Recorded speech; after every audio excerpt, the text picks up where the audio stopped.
Mas okay ba magtrabaho abroad o mas madiskarte na ngayon dito sa Pilipinas?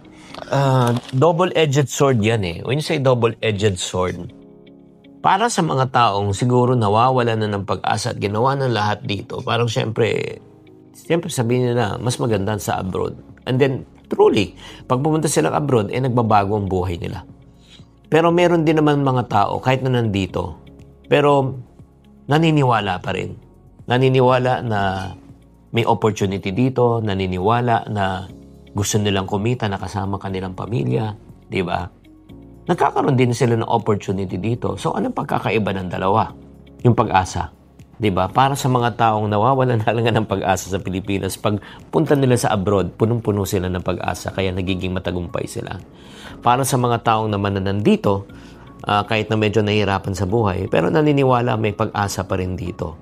Kaya umuunlad at umaasenso. So whether nandun ka sa abroad, nandito ka sa Pilipinas, kung may pag-asa ka, pwede kang magtagumpay.